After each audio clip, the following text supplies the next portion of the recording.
Here at Paddy Power, we're the home of the Money Back Special, with some incredible offers every single week. Check out the website or app today. Terms and conditions apply. 18 plus begambleaware.org. Hi there, thanks for joining us for the Racing Post Weekend Football Postcast. I'm Bruce Millington and I'm joined this week in the studio by two wise owls from the Racing Post Football Desk, Mark Langdon and Dan Childs. As usual, we will be looking ahead to all the Premier League games in depth. We'll also get the lads' best bets for all the games elsewhere in England and right across Europe, maybe even Scotland, you never know. Before that though, by the way, we've also got a full Premier League midweek preview next week, which is good, and the lads will have a bet each for that. Before that though, we haven't done Twitter questions for a long time. So I put a tweet out today and got an incredible response. So we'll rattle through a few of these. Craig Bradley says, Mark, can you ask what Villa should do about their striker crisis?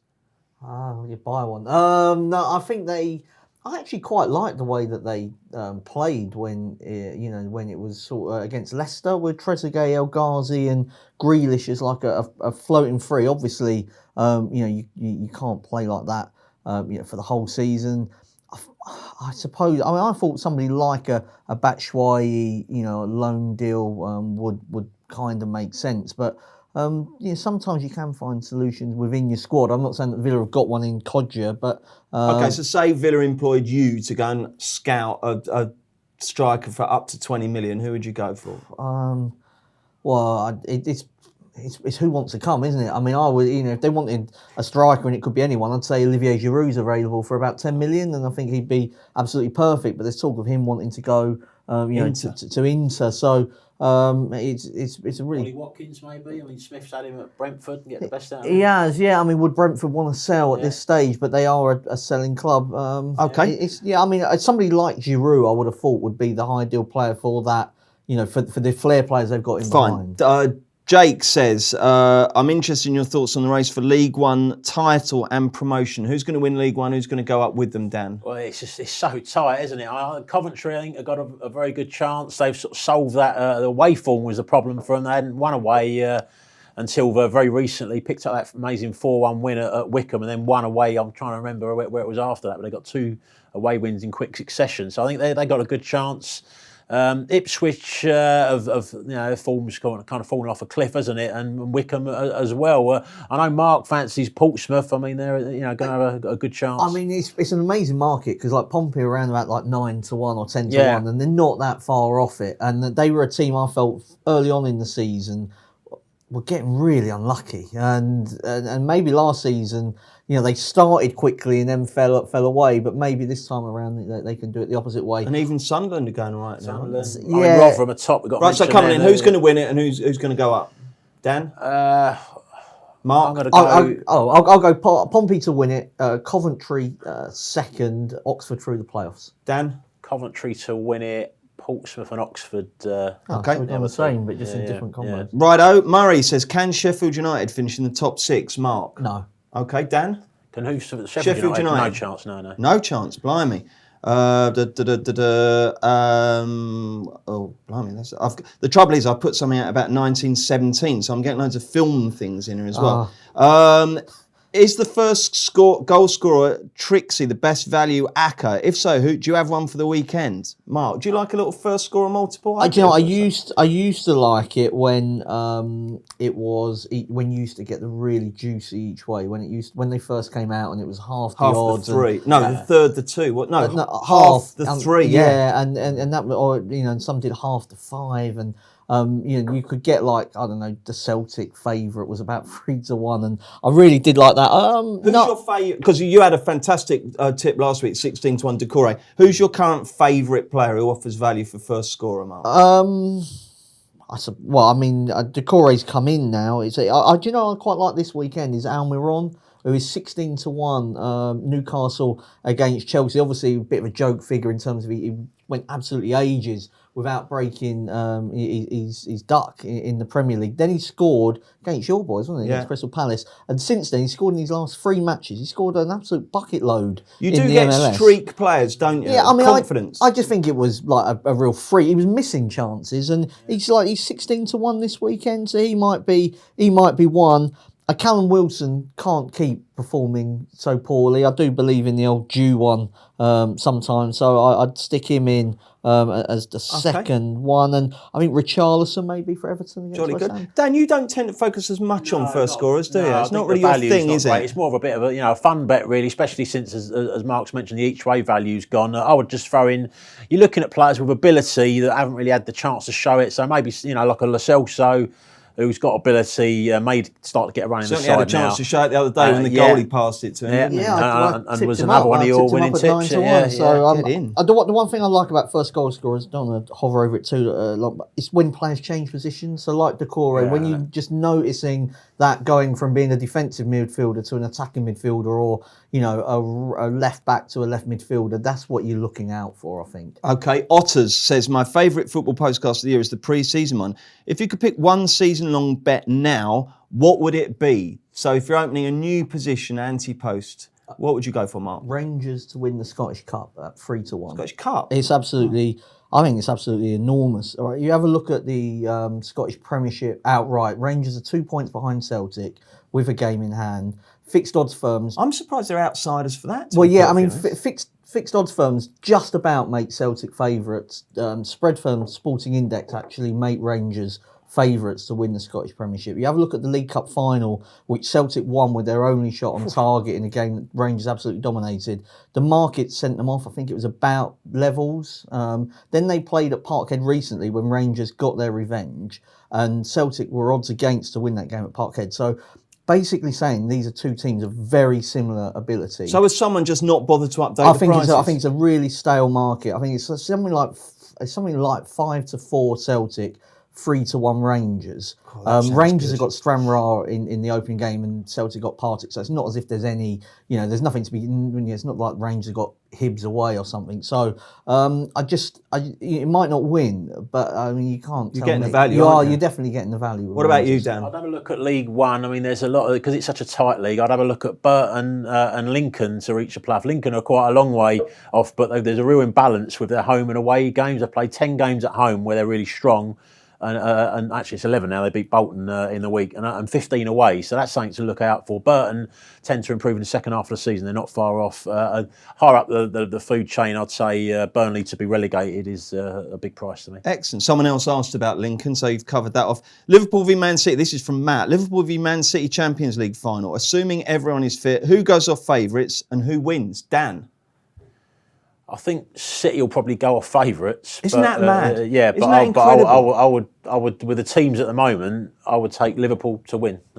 Mark? Yeah, I mean, I think City would be favourites. I don't even think they'd. But that's peculiar, isn't it? Why? Well, on expected goals, and I mean, Man City have performed better than Liverpool this season. Liverpool. And this will it won't anger Liverpool fans, who won't care. They're going to win the Premier League. But, it's been seen, I wouldn't necessarily say they've been really lucky, but it's a phrase I use, they've not been unlucky. Like there's been games like Aston Villa where they got 2 really late goals, Crystal Palace where they got a late one, even that Lo Celso chance that missed against Tottenham, just moments that have gone against City when Newcastle put one in from 30 yards or whatever it was Shelby was it. So it's been a bit like that for Man City, plus they've lost Laporte and also Sane, who I think been That's underplayed. Been underrated. Because he was was definitely a game breaker for them, even if it was off the bench and they could rotate other players around them. So I think that Man City would go off favourites.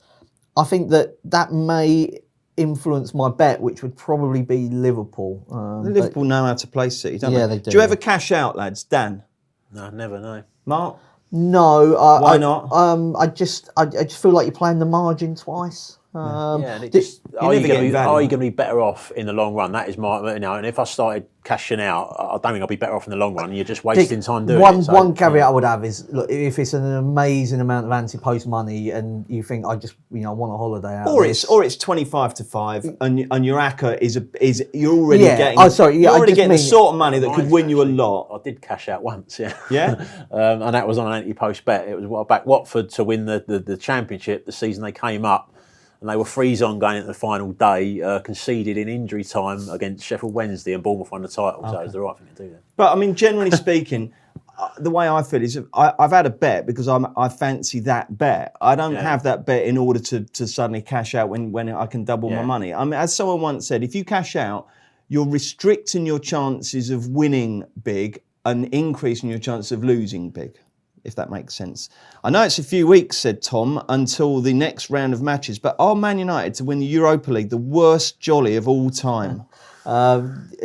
Yeah, you could argue that, I think. All I would say about it is that United probably, I don't think they're going to finish in the top 4. So winning the Europa League becomes the be-all and end-all for somebody like United. I look at somebody like Inter, who are in the title race against Juventus.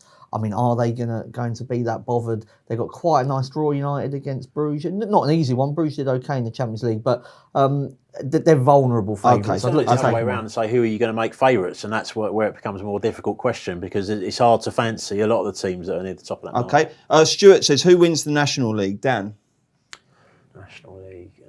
So I think Barrow are top at the moment, aren't they? Barrow top. It's a very Bromley are going well. You got an opinion, lads? You don't really, have to. No, I've not really thought about that, I must admit, no. Mark? To give a confident it was opinion. a surprise that Barrow were top to me, so no, I can't. I just know that Wrexham have been an absolute disaster, haven't they, this season? Yeovil were picked up after a slow start, and they may have a strong second half of the season. Okay, we'll move on. Lucas says, do you play on the relatively new stat betting markets? What are your opinions of them? I don't. I think they are sort of fun bets, really.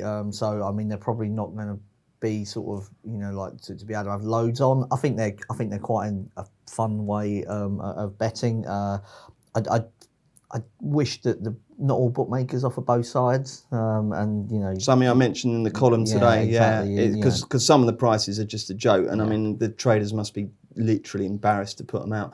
Okay, Eddie says, do you think one or both of Leeds and West Brom will fall out of the top 2 in the Championship? If so, who replaces them? Dan Childs? One of them will. I think it's West Brom are the ones that are likely to, and I think Brentford will replace them. Do you? Absolutely agree, yeah. If Brentford keep Can Brentford win this? They could. Yeah, I mean, possible. I still think that Leeds are the best team in the Championship. They find ways to not win more matches than they should. I suppose they're vulnerable. Brentford are always vulnerable, and we mentioned Ollie Watkins maybe going, like Villa. If they sell somebody one of that front 3, then it becomes a different story. But I mean, surely they've got the sense. I think they're this sort of time to think we can go up. I think if they didn't have this strong run they've just been on, they were maybe 10, 12 points off rather than 6. They would have been more likely to sell. But the fact that they're so close to automatic now, they're going to think, we've got the pot of goals at the end of the rainbow now, let's take a chance. And if the big 2 do go up, then Brentford will be favourites to win the playoffs. So, yeah, I mean, indeed. Yeah. Thank you very much indeed, chaps. That was great. Thanks so much for sending all those questions in. We will do that again soon. That was very interesting. Sorry if we didn't get round to doing your question. Let's get stuck into the weekend matches.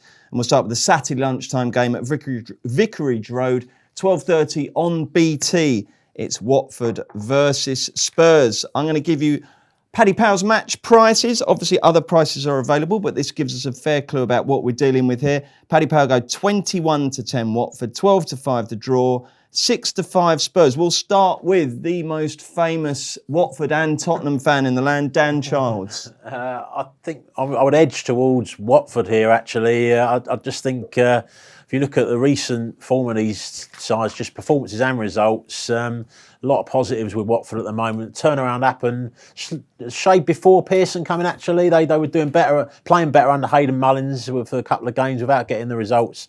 Now the results are coming. And I mean, they drew 1-1 under Flores at Spurs, and arguably, could have won that game as well. Spurs, Mourinho come in, they had the original, early on there was a big upturn, wasn't there? And now the results and the performances have dipped. The positives for Spurs, Japhet Tanganga is looking really good for them at the moment. Lo Celso's starting to come into the picture a little bit more, but a lot of negatives. You got Kane, Sissoko's injury, Lloris still out.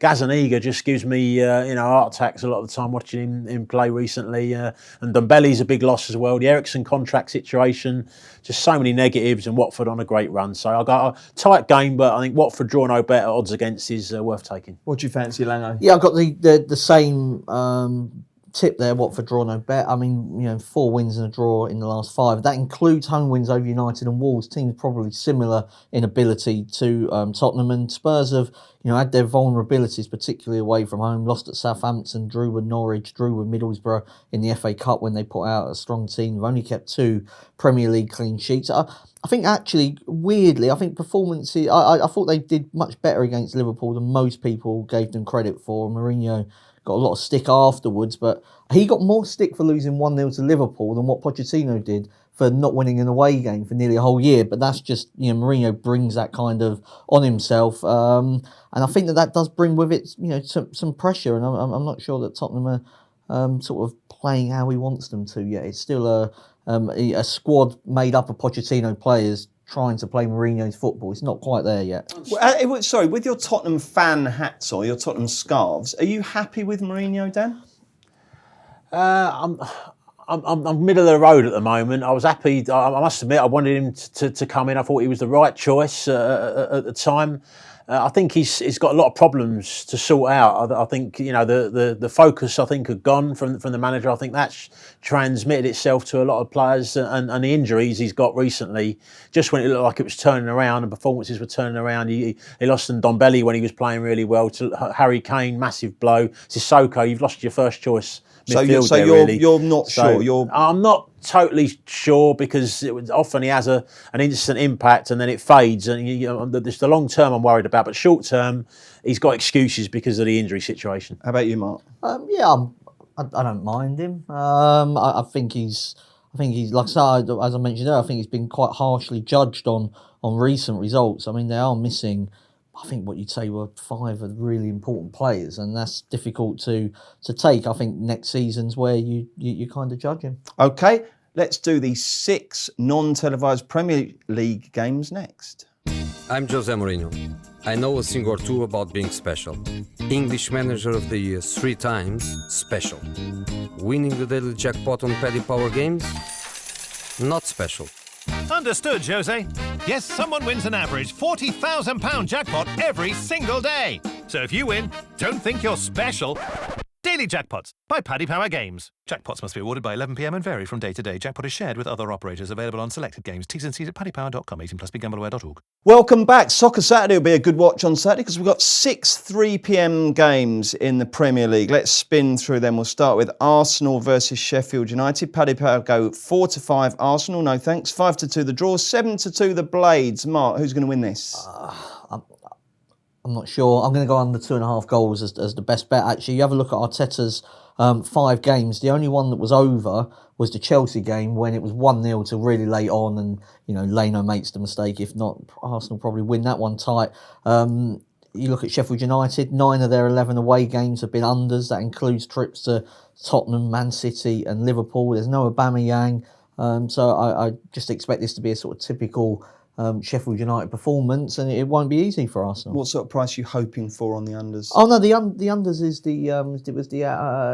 it's virtually pick 'em. Oh, good. Yeah, that sounds decent. Dan, I would tentatively go for a draw in this. I mean, feeding into that low scoring prediction now. I do get the feeling Arsenal performance-wise have improved under Arteta. I mean, but the results aren't really showing it yet. I mean, he's had 1 win in the league, 1 defeat, 3 draws. I mean, the draw you watched yourself at Crystal Palace for, it started that game really well, but even before going down to 10, the performance was kind of tailing off a little bit as well. And so they're still playing in spurts in games, and that was an issue for him even before he arrived. So they'd like Ozil to actually get involved in a spurt at some point. He can't even do a spurt, can he? And the other, I mean, look, the thing about to put you off for taking Arsenal at odds on is the Sheffield United strength. I mean, they haven't lost to any team away other than Liverpool, Manchester City. I mean, that speaks for itself. Brilliant. That manager is something else, isn't he? Brighton are 8-13 to beat Aston Villa. It's 16-5 the draw, and it's 7-2 the Villa. Dan. I fancy Brighton to win this game, but the price is when you consider there's only 3 points between the teams in the league. That kind of puts me off a bit. So I'm going to just to juice it up a little bit. I'll go Brighton to win and both teams to score. 21-10's the price.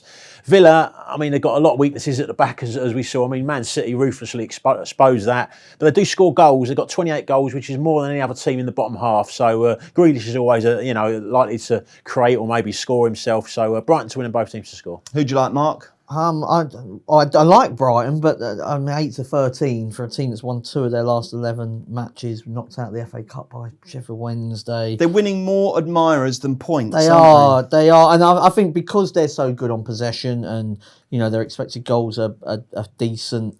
They are going off pretty short, but it makes me nervous back in a team like Brighton, 8-13, even against Aston Villa. But let's not forget that Villa did a job on Leicester in the Cup, and I expect them to do. Leicester play similar-ish type football to Brighton, so I expect Villa to do exactly the same, and they've got the best player on the pitch in Grealish, so lay Brighton. Lay Brighton, so Villa draw, double chance. Man City 1-12, Palace 22-1, 10-1 the draw. Palace somehow won there last year. Can they do it again, Mark? No, I'm going to go for... I spent way too long looking at this game trying to find a bet to put up. But in the end, I just went for split correct scores on 3-0 and 4-0. Palace... Who to? Maybe I should have gone 3-1. A bit optimistic there for Palace. No, Palace are the joint bottom scorers in the Premier League. They've done incredibly well points-wise to have only, given they've only scored 20 goals. I just think that this will be, way too difficult for them if City play like they did against Villa. 3-0, 4-0 looks about right. I think Palace will keep it more respectable. Looking at the results of Palace this season, they've never scored more than 2 goals, but only once have they conceded more than 2 goals. So, and Roy Hodgson, even with, he's had lots of different injuries at the back, his teams are always well organised and tough to break down. And I don't think, even if they fall behind, he'll go chasing it as well. I think they'll keep him in a good shape. And so I'll go Man City 2-0, 6-1. Yeah, the only time we got bashed was at your place, wasn't it? 4-0 down at half time. I think Spurs scored with all 4 shots on target that day. Yeah, very poor. Okay, this is some game. Norwich 11-10, Bournemouth 11-5, 5-2 the draw. Goodness me, what a game, Mark. Yeah, I'm going to go for Bournemouth to win. They're obviously in horrendous form. I still think they're a better team than Norwich, and so therefore I just think that the price looks a bit big. Last week was a terrible, terrible performance, no doubt about that, against Watford. Ramsdale should return in goal. The young Travers made that a key mistake at an important time in that game. But like I say, I just think they're better than Norwich. Norwich have won 3 matches all season, so I don't want to back them at 11-10. Who do you want to back, Dan? Yeah, I'm gonna side with Bournemouth as well. I mean, you look at. I mean, they are playing poorly at the moment, Bournemouth, but they've got a couple of players back for that Watford game. Maybe they weren't quite ready, Nathan Aké and Adam Smith, but that should, with an extra week's training, enhance their defensively. They've got good players going forward, the likes of Fraser, Callum Wilson, who's a bit out of form, but he's in the England squad. Harry Wilson. And Norwich, I mean, 1 win in 17, no clean sheet in 14 home games. Even when they take the lead, they seem to manage to lose. The thing about the game is, I think there'll definitely be goals, but both teams to score is really, really short, because Norwich have got to win to get in touch. Bournemouth are looking at it thinking we've got a couple of these games against teams around us, we must win them, and so I think it'll be an attacking game both sides, but Bournemouth for me. Okay, and Southampton, who have roared back to form, 13-10. They host Wolves, who are 2-1, and it's 9-4 the draw. Dan, Wolves are getting pretty stretched personnel-wise, aren't they? And this would be my... I've got quite a strong fancy here for Southampton. Wolves' squad at busy times of the season, I think, is letting them down a little bit. He looked at their bench against Manchester United, and Traore, I mean, he said he was all right actually after the game, but he looked like he was struggling with a niggle, and was replaced by a Danish youngster, wasn't he, Burr, who came on, who's a defender, and they had so few attacking options. Why would you put Traore up against Wan-Bissaka rather than the kid on the other side? I didn't get that at all. You mentioned this. I mentioned this against. Yeah, it's an interesting point that the 2 really clever managers have both done that. I wonder if there's a bit of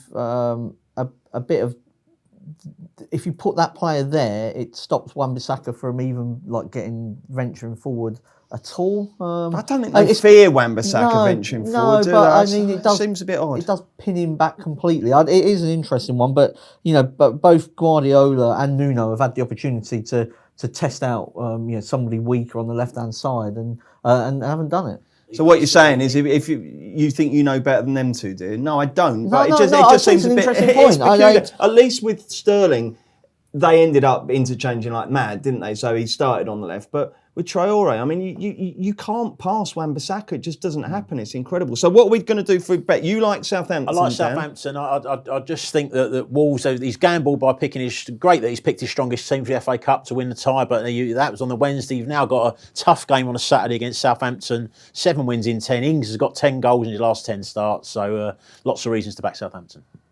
Yeah, I mean, the only reason I wouldn't back Southampton is that I still think that they struggle a little bit when the onus is on them. That used to be a criticism of Wolves, didn't but I mean, so in some respects, maybe that'll suit.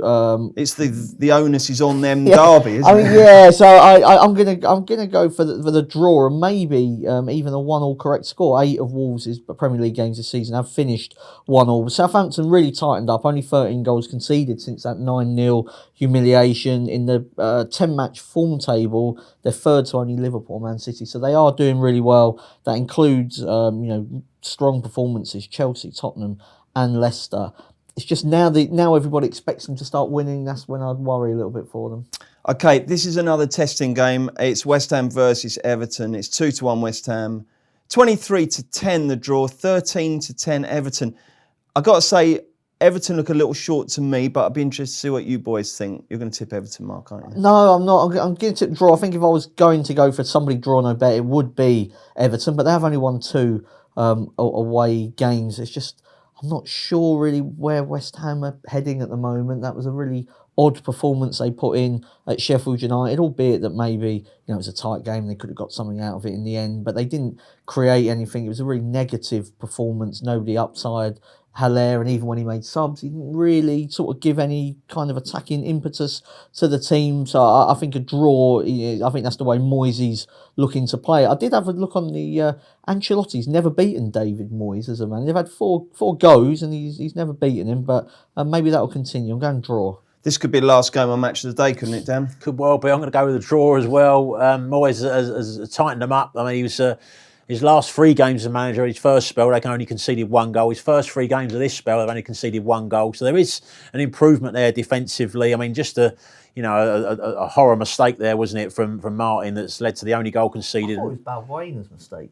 Yeah. Walking in treacle, he didn't get that back pass. Yeah. There you go. And Everton away, you still, for me, can't trust them. 2 wins in 14 Premier League away games. So they're hard to trust as favourites at what is a tricky venue to win at. Okay, let's do the Saturday night live game and the naps next. Everything is better when it's bigger. Paddy Power's Same Game Multi allows you to combine a number of selections from a single match into one big bet. Check out the Same Game Multi tab and get building your bet. Terms and conditions apply. 18+, begambleaware.org.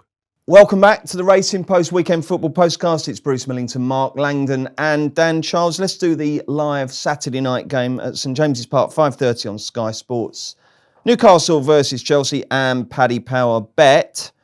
5-1 Newcastle, 100-30 the draw, and 1-2 Chelsea. Dan Charles, would you be lumping on Chelsea at 1-2 there? Maybe not 2. So I do think they'll win the game. So I'll just boost the price up and go Chelsea double result. Quite a bit of odds against 13-10. Just think they've picked it up now. Had that dodgy spell round about the Christmas period, and they've had 7 points in their last from the last 9, including that win at Arsenal. Good win against an Arsenal team improving under Arteta. Got a nice 5-point cushion now to Manchester United. And I think Newcastle, even though they're 5 points from the drop zone, are relegation candidates. They don't score enough goals. John Joe Shelby is the top scorer in the Premier League with 5 goals. Nobody else has scored any more than 2. I mean, that includes Almiron, who's actually on a bit of a run. He's got goals in his last 2 games. But no, Chelsea for me. Mark, Newcastle keep confounding the critics. Do you think they can carry on doing that here? Yeah, I wouldn't back Chelsea at 2's on. I mean, Newcastle have drawn with Man City. They've beaten United. They've beaten Tottenham. They've drawn a couple of times with Wolves. Chelsea have only kept 1 Premier League away clean sheet. So, you probably feel like they're going to have to score at least twice, and they're pretty strong defensively. Newcastle did a job as well on Sheffield United, and not many have done that. So they're not a team that plays good football. They're always going to be low. I think they're bottom of the expected goals table. It's just the way it's going to be, I think, for Newcastle. I mentioned it earlier on, but I just think Almiron at 16-1 each way might give you a run. He has scored in his last 3 matches, 4 goals since the game before Christmas, all in. He scored a lot of goals in the MLS, and Chelsea don't keep many clean sheets. Very quick question. I just want the number. What's your mark for Frank Lampard so far out of 10? Dan Childs? 7. I'd go 8. Yeah. Cool. Good. Right then, let's see what else the boys fancy outside of the Premier League. Don't give your naps away, but what have you got for us? It can be in Europe, it can be in Scotland, it can be down in the EFL. What do you like, Mark? The one bet I like actually in the EFL is probably a draw double chance bet. So that's Cheltenham or to not lose at Crewe. Crewe were really poor at a week in Swindon last week and not getting enough credit, I don't think, Cheltenham. They're right up there in League 2. They've only lost 2 games since the end of August as well in the league. So Crewe are really good at home, but they looked a little bit short to me. And then in terms of the Italian football, Genoa in the relegation zone. Roma played very well in defeat to Juventus last week. Zaniolo picked up a serious knee injury, which is a blow for Roma, and they play on Thursday night in the Cup. All that being said, I still think odds against to win at Genoa is a fair price. Dan, what have you got for us? I'm going to go for Derby at home to Hull in the Championship. Derby's home record's been pretty solid all through the season. 7 wins at home. That's 7 of their 8 wins in the league have come at home. They're also unbeaten in 5 games. There's been a bit of a Rooney factor since he's come in. It's sort of lifted the place. His performances have been pretty good as well. He's getting on the ball and getting involved in. Someone said the other day they're playing with 2 quarterbacks, him and Huddlestone, both sitting deep and. I'm not sure the balance is necessarily right. Or I've noticed most of the time. I think they played both at Palace, didn't they? But I think mostly it has been Rooney and Huddlestone sometimes coming off the bench. So just to get the energy in there, especially for the Championship, which is you get found out if you haven't got the energy in there. But Hull. Lost to Fulham 1-0 last week. Didn't create a lot in that game. And Jarrod Bowen, is this transfer speculation maybe affects him a little bit? He's only got 1 goal in his last 6 games. Another one I've mentioned in League 1, Wickham have been on a bad run, but home to Rochdale, I fancy them at a shade of odds on. Have had a free week to get over the bad run. Look at the bad run they've been playing against Oxford, Portsmouth, Sunderland away, Coventry and Ipswich. They've it's understandable they've been on a bad run. Ainsworth, I like as a manager, have had a free week to clear their heads and go at this game. And Rochdale have been struggling most of the season, and they've had the 4-1 defeat at Newcastle. So that's going to have taken a lot mentally and physically out of them. It's nap time. This will not be beaten. Right, I let the side down badly last week with the Leeds double result, so I'm going to try and redeem myself. Played very, very steady with Brentford at 4-6 to win at Huddersfield. Lango, who are you going to nap? Yeah, I'm going steady as well. Odds on away from home, but Portsmouth, we've mentioned them quite a bit already. They're starting to slice through that division, and they head to Bolton, who look to me like they've given up. The recent results, 4-3 against Burton. They lost 2-0 to a Rochdale team that's not very good. Conceded 5 in midweek at Lincoln as well. The talk that I can understand why they're giving up. You can't blame them. I mean, from a financial point of view, you may be thinking, let's just go down and be stronger in League 2. That's what it looks like to me. They're struggling for players at the moment. And Pompey are one of the best teams in the division. What price Pompey? 4-6. Excellent. 2 4-6 shots. You got anything more exotic, Dan? Not much more exotic. I'm going to go Plymouth in League 2, 10-11 at home to Mansfield, which I still think is a big price. Plymouth 5th in the table on a great run, won 5 of the last 6 games. Exception was losing 2-1 at home to leaders Swindon. And they've got Luke Jeffcott, who they've called back from a loan spell at Truro, 19-year-old striker. He's got 4 goals in his last 2 games, giving them a real injection of quality up front. And they're against Mansfield, who it's not really turning around for them. 19th in the league. Graham Coughlin came in from Bristol Rovers, expecting, there was a view that maybe they had a good squad that was underperforming, but no real improvement. They lost 4-3 at home to Forest Green last weekend, having been 2-0 up, 1 win in 12. Don't see them getting anything at Plymouth. Okay, so we're going very, very conservative here. We're going Plymouth, Portsmouth and Brentford. Hopefully that treble will cop. Right then, we've got 2 live games on Sunday, starting at 2 o'clock. Burnley versus Leicester. It's live on Sky Sports. Burnley are, oh God, I need my glasses on here, 16-5. It's 13-5 the draw. These are Paddy Power prices. And Leicester, who faltered a little bit recently, they're 5-6. Mark, can the Foxes get back on track? Yeah, I think so. I mean, they're not as good as the league table suggests. We're saying that for most of the season, so it's not a surprise that they've just had a little mini wobble now. I think it's totally understandable, and probably indeed his injury has been the catalyst for that. But Burnley, as Dan mentioned earlier, look to be one of those teams just heading right in the wrong direction at the moment. They lost to all of their matches against the Big Six, and if we now include Leicester, so sort of like a Big Seven, lost all of them this season. Not as competitive either, or keeping it as close as they did. And you just go back to that performance on New Year's Day when they were so poor against Aston Villa. You just start to wonder whether the kind of Dyche voodoo magic's running out. I certainly think, just a shade of odds on Leicester, a team that's going to be playing Champions League football next season, looks fair enough to me. Dan, what's your opinion in this one? I'm going to go Leicester as well. I would say that I think the Ndidi injury is going to hurt them for the rest of the season. I'm not sure it will hurt him in this game, and I'll explain why. I just think that the position he takes there in front of the back four against teams that play more between the lines and need that to use that space. Southampton did it in the last game. I think that's going to be more of an issue against physical teams. They're strong enough at the back physically, and I think with Burnley, it's often a direct assault. I think they can handle that better. Even though they've not got the best holding midfield player there. So Chowdhury comes in for Ndidi. Chowdhury not bad, is he? He's not bad, but I still think it is a big drop off from Ndidi. I mean, Ndidi's one of the best defensive midfield players in the division. Numbers wise, he's up there with like Conte, isn't he? In terms of what he does. He's fantastic. And Burnley, I mean, the obvious negatives for them. I mean, 10 defeats in the last 14, 3 points from the drop zone. Got this game, then they've got Man United in midweek as well at Old Trafford. I think big problems for them. You say Man United as if that's scary. It's not anymore. As the market for our big game of the day at 4:30 on Sunday shows, it's Liverpool versus Man United, and Paddy Power make Liverpool 1-3. That would have been inconceivable at any other time in recent history. 7-2 the draw, and 7-1 Man United, whose problems potentially got worse when Rashford limped off after a very short appearance as substitute with a back problem. Whether or not he is back, Dan, can you see Man U getting anything here?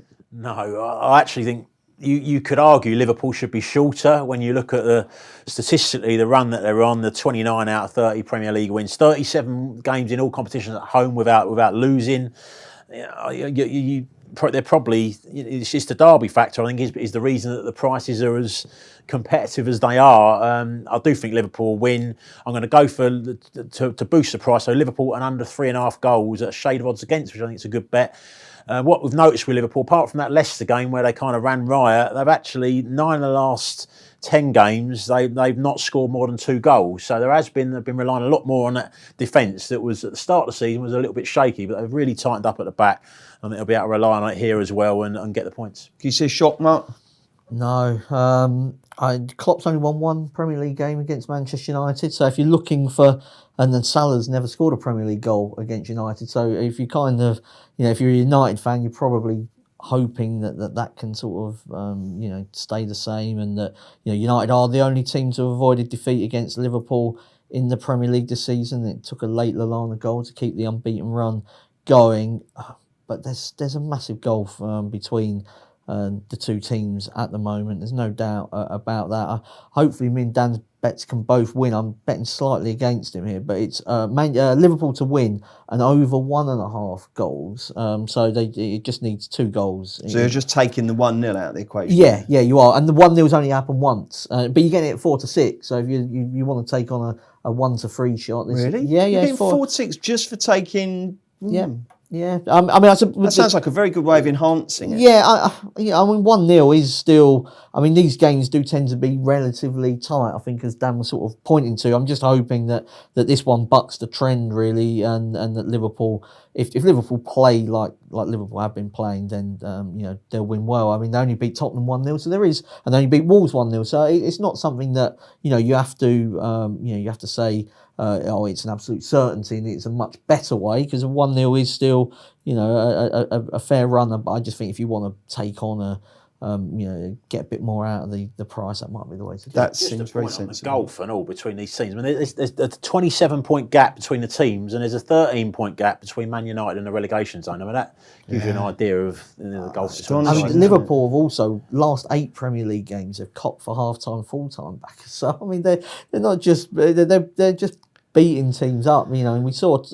People have different views on what happened with, how Tottenham played against them. But if a team like Tottenham thinks their best way of taking points is to play that negatively, and it probably was, United did something really similar as well. I mean, you're almost winning games before you've turned up, aren't you? It's amazing, isn't it? It's Absolutely great. astonishing. Great to see a team that I really like to watch them. They're just fabulous to watch. I think that's right. They're not, they're not grinding it out. They're not, they're just flamboyant and brilliant. The fullbacks are just wonderful, aren't they? They're a really, really great team. And they've had injuries as well. Alisson was out for a chunk. Fabinho's been out.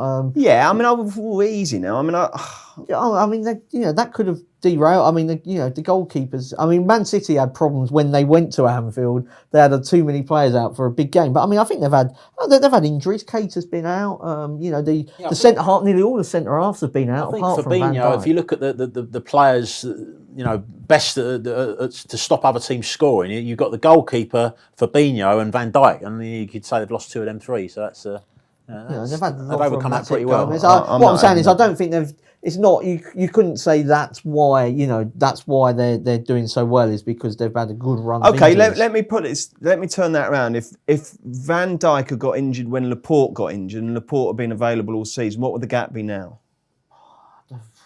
Well, I would say there probably wouldn't be much in it. I mean, I think Man City would be quite close to, about the same points. I mean, you probably... He's obviously the biggest part of that defence. You'd probably take, I don't know how many points you'd take off Liverpool and you'd add a few to City. I mean, I don't know if Laporte would have saved all of City's problems, to be honest. No. I think every time City concede a goal now, people say, "Oh, if Laporte was there, they would." I get there's a double whammy there because not only have you not got a fantastic centre back there, you're also pulling high quality central midfielders back in there, aren't you? So you're weakening 2 areas there. Yeah, okay. Right then, but obviously Liverpool are absolutely superb. Right then, we've got a full midweek Premier League programme spread across 3 days. I'm going to spin through the fixtures and then the boys can choose a bet each. We've got Villa Watford, we've got Bournemouth Brighton, Palace Southampton, Everton Newcastle, Sheffield United play Man City, Chelsea, Arsenal, Leicester versus West Ham, Tottenham versus Norwich, Man U versus Burnley, and on Thursday, Wolves versus Liverpool. More great action there. If you could only have one bet on those, Dan, who would you go for? I'm going to go for Watford, draw no bet at Aston Villa. I watched the game at Vicarage Road when Watford won 3-0 and they were 1-0 up when they went down to 10 men and then still ran out comfortable 3-0 winners. I know playing at Villa Park will be tougher, but I think Villa are so low on confidence at the moment and Watford high on confidence. Unless that changes dramatically in the fixtures before over the weekend, I can see Watford certainly not losing there, and that's why draw no bet, shade of odds on is a good bet. Who are you going to go for, Lango? Does look a really tricky card. Obviously, it's a quick turnaround for all these games. I did wonder whether Arsenal could avoid defeat at Stamford Bridge. No Aubameyang is obviously an issue, but it does mean maybe that Arteta can put another defensive-minded player in there, and I thought that they played quite well against Chelsea at the Emirates, and if they are heading in the right direction, I think from a defensive point of view, he's sorting them out, pretty well in terms of where they win the ball back and that hunger.